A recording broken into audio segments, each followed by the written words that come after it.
자, 3월 8일은 세계 여성의 날이었습니다. 우리는 그렇게 크게 기념을 하지 않지만 네. 세계적으로는 상당히 큰 기념일이고요. 특히 북한에서는 이날을 국제부녀절이라고 해서 행사를 상당히 크게 열고 있거든요. 네, 이 국제부녀절을 챙기고 또 이번에 평창올림픽부터 특사 방북까지 이 과정에서도 보면요. 여성 역할이 많이 도드라진 느낌을 받았습니다. 그렇죠. 이제 다 이름도 기억하고 계시잖아요. 그렇죠. 그 악단장 현송월, 네. 또 그 동생 김여정, 그리고 부인 리설주. 예. 제가 할 정도면 엄청 많이 아는 거예요, 진짜. 오늘 북한은 왜에서 바로 이 여성 실세들에 대한 궁금한 이야기들을 풀어보겠습니다. 도움 말씀 주실 탈북민 김주성 씨 그리고 문미화 씨 모셨습니다. 안녕하세요. 안녕하세요. 반갑습니다. 자, 이 문미화 씨, 이 북한에서 인민반장 하셨다고 들었어요. 이 인민반장이면은 그 동네에서 또 여성 실세 아니에요? 그렇죠. 예, 북한은 인민반장이라 할 때는 좀 이 권한이 좀 있으니까. 예. 그래서 오늘도 이제 뭐 얘기들이 기대가 되는데 김주성 씨 인민반장하면 실세 맞죠? 그렇죠. 아무래도 이게 집에 들어가면 간부도 와이프가 있잖아요. 근데 그 집에 들어가면은 간부가 아니라 바로 그 세대주가 되기 때문에 그 세대주들을 통째로 책임진 사람이 인민반장인 거예요. 그러니까 미워요. 아침마다 새벽에 나와서 청소해라 뭐해라 하는 게 돌아다니면서 그런 그 실세가 바로 문미아 씨였던 거죠. 그러면 이제 38절이라고 북한에서 많이 부르죠? 뭐라고 불러요? 38 국제부녀회절 이렇게 예, 불러요. 그럼 그날 굉장히 바쁘시죠? 정말 바빠요. 부녀회절 이제 3월 8일 날이 부녀절이라면 그 한 달 전부터 이 연맹에서는 정말 그 행사 준비 때문에 막 떠들어요. 5년, 10년 정준현이 안 끼었을 때는 괜찮은데 혹시 정준현이 끼었을 때 시의 분위기 조성시키느라고 그 행사 공연 준비해가지고 거기 동상 앞에 춤춘계단에 올라서서 매일 공연하고 그 동마다고 또 매일 하는 게 아니고 오늘은 어느 동, 내일은 어느 동 그래서 그 분위기 시간별로 딱딱딱딱 그 시가 흥성흥성하게끔 분위기를 조성시켜요. 아니, 그럼 뭐 선물이나 뭐 혜택 같은 것도 좀 있나요? 선물은 주는 건 없는데 자기네 동에서 뭐 예를 들어서 연맹끼리 우리 부문이라면 우리 부문에서 오늘 뭘 음식을 조직해서 저녁에 행사 끝나고 모여 앉아 먹자 이렇게 조직해서 음식 조직하는 게 있고 그다음엔 남편들이 좀 자상한 남편들은 장에 나가서 이 옷을 싸주든지 이 하다못해 돈을 주든지 맛있는 거 싸 먹으라고 최근에 조금 좀 머리가 좀 깬 사람들이 꽃을 좀 이렇게 주는 사람이 더 있더라고요. 그리고 또 나부터도 돈을 주는 거 좋아하지 꽃밖에는 그다음 근데 여기 한국에 와보니까 그 꽃이 좀 실감 있고 더 이렇게 빛이 나는데 북한은 꽃보다는 돈이 좋아요. 꽃보다 돈이 좋아요. 그래요? 얘기 들어보니까 어쨌든 3월 8일 세계 여성의 날은 좋은 날이었다 이렇게 되는데. 그런가 봐요. 자, 특히 이번에 평창올림픽부터 또 이게 특사 방북까지 보면요. 이게 여성들이 상당히 그렇죠. 전면에 좀 나선 것 같은 느낌이 듭니다. 아까 말씀드렸습니다마는 삼지연 예술단장으로 온 현송월 네. 단장 그리고 김정은 위원장의 특사 자격으로 친서를 직접 들고 온 그렇죠. 여동생이자 북한 실세 김여정, 김여정. 예, 북한 노동당 부부장 그리고 김여정 부부장을 수행한 김성혜도 여성이었고요. 특사 방북 만찬에 자신의 존재감을 확실히 드러낸 부인 이설주까지 이 모두들 여성들이거든요. 네. 이 여성들에 대해서 오늘 한번 얘기를 해보려고 하는데 뭐니 해도 가장 높은 여성이다라 그러면은 리설주죠. 네, 이번 특사 방북 만찬 때 내가 바로 북한의 퍼스트 레이디야. 이런 존재감을 나타내면서 위상을 보여줬는데 함께 화면 보시죠. 네. 이게 김정은 위원장이 정의용 안보실장과 악수를 하고 나서 자세히 보세요. 부인 이설주를 저렇게 소개를 합니다. 다시 화면 나오죠? 그러네요. 손짓도 하면서.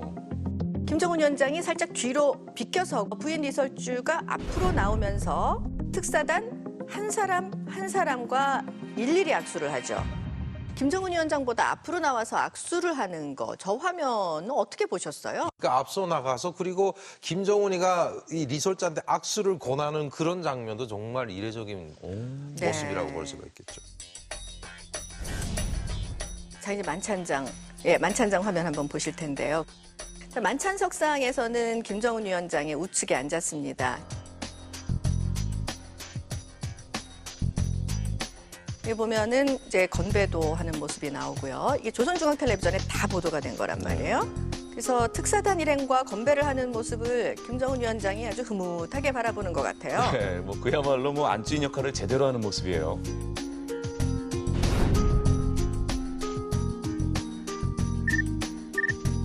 네, 지금 보시면 분명히 나타나지만은 김여정 부부장은 리설주 부인 그 뒤에 서 있는 모습이란 말이에요. 그러죠. 그래서 그 확실히 다른 위치라는 게 보여진다는 거죠. 이걸 조성주랑 TV에 내몬했다는 것도 좀 이례적이라고 생각해요. 문미아 씨 어떻게 보셨어요? 북한도 이제 김정은이도 이렇게 자기 이슬주 부인을 이렇게 내세우고 이러니까 좀 그 다른 나라 많이 좀 배웠는지 본받아한 것 같다 이런 생각을 들어요. 네. 예, 실제는 그런 건 못 봤어요. 그러니까 사실 이 매너는 그 부인을 앞으로 내세우는 매너는 약간 서구적인 그렇죠. 그런 그 예의범절이라고 할 수 있는데 이제 그렇게 한 거죠. 네, 리설주가 북한 매체에 김정은 위원장의 부인으로 소개된 게 2012년 이제 이 무렵입니다. 이때는 7월 화면이고요. 우리 당과 인민의 최고 영도자 김정은 원수님께서는 부인 리설주 동지와 함께 준공식장에 나오셨습니다. 그러니까 이때부터 이제 북한의 퍼스트 레이디로서의 공식 행보를 시작한 거네요. 네, 그렇습니다. 이날 그 유원지 개장식 행사였는데요. 뭐 내부 행사에 팔짱을 끼고 등장을 하기도 했거든요. 네네. 어떠셨어요? 처음에 그 팔짱 끼고 나타난 모습 보셨을 때? 저는 이 이슬주가 처음에 이 김정은이 팔짱을 끼고 나섰을 때는 너무나도 이 완전 이렇게 막 마음이 좀 이렇게 좀 막 당황했댔어요. 예. 이렇게 이때까지 이렇게 부인들이 나서도 팔짱 끼고 다니는 건 없잖아요. 젊은 사람이니까, 젊은 사람이니까 이렇게 이 완전 외국 이런 식을 많이 따라 배우는 것 같다. 이런 걸 또 느꼈어요. 근데 이제 확실히 이설주의 경우에는 이 뭐라 그럴까요? 이게 인상 깊은 그런 행동들을 좀 이례적인 행동들을 많이 했는데 여기 보면 가정집에 방문을 해서 직접 그 이 만두를 빚어와 가지고 전달을 한다는 거고요. 네. 지금 어디로 금방 뛰어가서 부엌으로 갑니다. 부엌에 가서 저게 선물로 가져온 이 찻잔 세트인데요. 저 찻잔 세트를 씻어서 주인한테 내주는 거예요. 직접이요? 네. 이제 초창기 김정은 위원장 부부의 모습인데 그 인민들과 함께하는 그런 그 모습을 보이는 과정에서 이미지를 만들어가는 과정에서 부인 리설주가 상당히 큰 역할을 했다고 볼 수가 있는 거겠죠.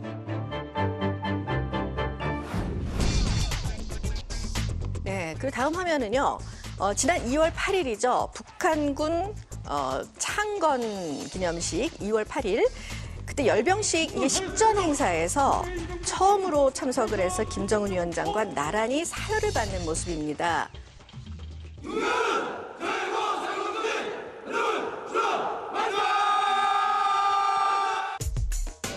그리고 이거는 이제 주석단이라고 그러죠, 북한 말로. 네, 본 행사에 주석단. 주석단에까지 올라서 공식적으로 호명이 됐다는 거거든요. 네. 이설주 여사와 김영남 동지, 최령예 동지, 박봉주 동지를 비롯한 당과 정부의 간부들이 주석단 특별석에 자리를 잡았습니다.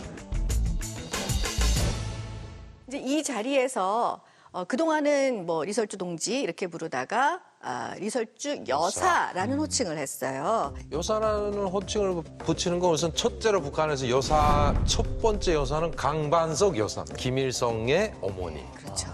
그러니까 그 이후의 여사는 여러 가지 뭐 김성애도 여사라고 불렸었겠지만 숙종됐지 않습니까?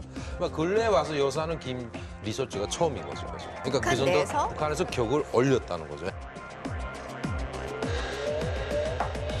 사실 이번 리설주가 만찬에 동석한 거나 그렇죠. 뭐 어쨌든 뭐 공식 행사에 나란히 등장하는 게 우리로서는 낯선 광경은 아니에요. 뭐 그렇죠. 의례껏 뭐 영부인들이 하는 역할이었잖아요. 그랬습니다. 이제 뭐 한나라 영부인이라고 하면은 이제 대표적인 사례가 예전에 클린턴 대통령의 경우 자기를 뽑으면 힐러리 클린턴이 똑똑한 여자가 따라온다. 그렇죠. 그래서 이제 우리로 치면은 1+1이다. 뭐 이런 식으로 선거 운동을 하기도 했었어요.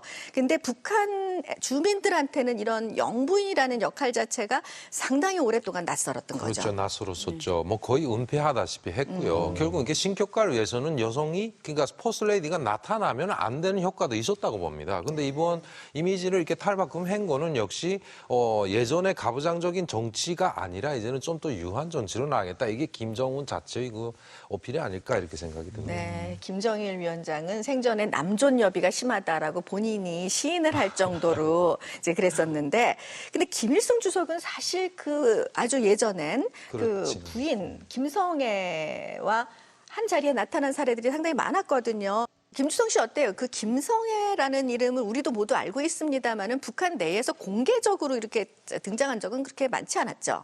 거의 없죠. 제가 볼 때는 없는 걸로 알고 있습니다. 그러니까 이미 전에 60년대는 있었던 것 같은데요. 70년대 들어와서 김정일이가 싹 다 삭제한 걸로 알고 있거든요. 네. 자, 저희가 김성애 부부의 예전 화면을 좀 준비를 했거든요. 화면 보시면서 한번 이야기할게요. 자, 이게요. 바로 1970년대 김일성 주석이 불가리아를 방문할 때 영상입니다. 비행기에서 내리는데 부인 김성애 함께 내리는 화면이죠. 이 화면 보신 적 있으세요, 북한에서? 처음 봤어요, 이건 저는. 네, 아마 북한에서는 거의 삭제된 곳이 아닐까, 예전에. 네. 네, 그 김성애 씨의 젊은 모습도 처음 봤거든요. 김정일 위원장이 본격적으로 후계자로 자리를 잡은 1970년대 중반 이후에 이제 이런 모습들은 북한 내에서 사라졌다가 네. 다시 등장한 게 이때죠.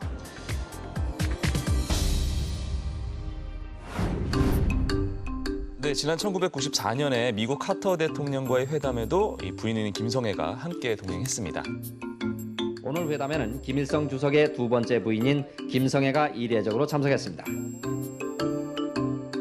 이제 과거에 김성애는 뭐 여사라는 호칭으로도 불렸겠습니다만은 자기 직책이 있었죠. 공식 직함은 조선 민주여성동맹 중앙위원회 위원장이었죠. 예, 그러니까 단순히 영부인으로서만 역할이 아니라 네. 이제 공식 직함도 예. 가지고 있었고, 근데 그때 권력도 상당히 셌다고 들었어요. 그렇죠.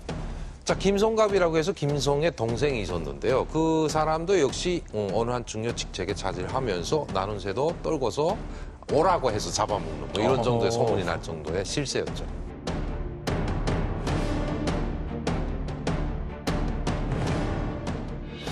네, 그래서 어떻게 보면 조금 전에 화면에서 보신 김일성 주석의 부인인 김성애 같은 경우는 이제 실제로 권력을 가지고 있는 권력 네. 실세였다고 하면은 그 리설주의 경우는 그야말로 영부인의 역할을 한다는 점에서 네. 좀 차이가 나는 것 같고요. 근데 김여정 같은 경우는 좀 상황이 다르잖아요. 네. 그러니까 이게 실제로 어떤 권력을 가지고 있는 그런 인물인 거죠. 네, 그렇죠. 뭐 예전에 김정일 시대와 비교를 해보면은 김정일 시대 김경이라고도 볼 수 있는 이런 인물이고요.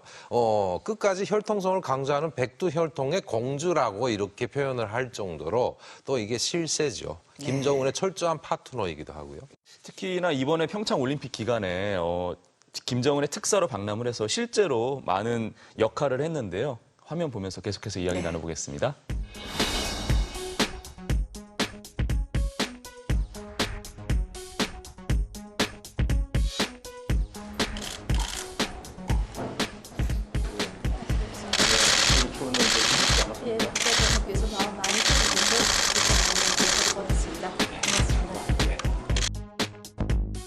실제 김여정을 만났던 우리 인사들은 이 김여정 부부장이 좀 보기에도 좀 도도해 보이잖아요. 네. 그런데 상당히 예의가 바르고 정말 똑똑하다 이렇게 이야기를 하더라고요. 자, 그런데 이 김여정이 사실 북한 매체에 처음 등장한 게 2011년이죠. 아버지 김정일의 연결식이었는데요.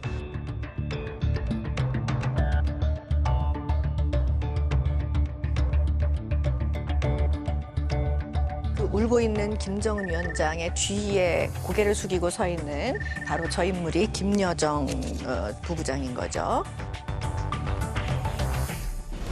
그리고 나서 김정은 시대에 정말 가장 주목받는 인물이었는데요. 뭐 2012년부터 지근거리에서 김정은 위원장을 보좌를 했고요. 2014년에는 아예 이제 최고인민회의에서 그 투표를 하는 모습이 직접 잡히기도 했습니다.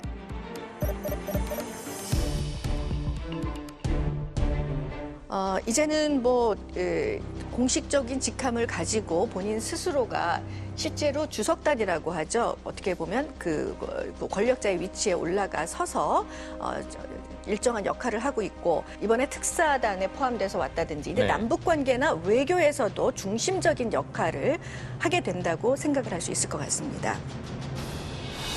김여정이 88년생으로 알려져 있는데요. 30살 나이에 엄청난 초고속 승진 아닙니까? 초고속 승진 정도가 뭐 LTE급이죠. 지금 뭐 이 나이에 벌써 중앙당, 노동당 중앙위원회 일부 부장, 부부장까지는 못 올라갑니다, 사실상. 근데 이게 원래 김여정이가 이게 겸임을 해서 저는 행보를 하는데 원래 선전선동부를 맡기 전에 수행국이라고 했어요. 행사국 쪽을 맡아서 김정은의 그 행보를 계속 따라가면서 행사를 일절 딱 관리했던 걸로 아는데 김경희의 역할을 한 것과 또 동일하다고 볼 수가 있겠죠. 그렇죠. 김경희의 경우에도 이제 그 상당히 오랜 기간을 노동당 경공업부 네네, 부장으로 경공업부 경고부장으로 있었는데 그 이만큼의 위치는 아니었어요. 김정일 위원장이 2008년에 쓰러진 이후에는 이제 권력 전면에 나서기는 했습니다만은 상당히 나이 같은 이후였죠 그때는. 그렇죠. 그리고 그 김경인 경우는 상당히 뒷전에서 많은 이게 그 밀어주거나 그런 일이 있었지만 이게 김여정처럼 앞선에 서서 이렇게 낸 거는 처음이라고 좀 생각이 듭니다. 네. 그렇다 그러면 앞으로 이 젊은 김여정 이 정도의 지금 지위와 역할을 하고 있는데 앞으로 그 나이가 들면은 상당히 큰 역할을 할 것 같아요. 그렇죠. 아마도 이게 퍼스트레이디로서의 리설즈와 대등하게 둘이가 이게 맞들어서 이게 김정은을 이렇게 계속 지지해서 나가지 않을까 이렇게 생각이 듭니다. 네, 오늘 북한은 외에서 북한의 여성 권력 실세들에 대해서 이야기를 좀 나눠봤는데요. 뭐 퍼스트레이디 리설주 그리고 또 여동생 김여정 그리고 대외적으로 문화사절의 역할을 하는 현송월 이런 여성들의 역할이 전면에 등장을 하면서 이게 북한 여성들의 사회적인 지위나 역할을 올리는 데도 좀 도움이 됐으면 좋겠다 이런 생각을 하게 되네요. 네, 그렇습니다. 북한 여성들에게도 변화의 바람이 불지 지켜봐야 될 것 같습니다. 오늘 도움 말씀 주신 두 분 고맙습니다. 네, 감사합니다.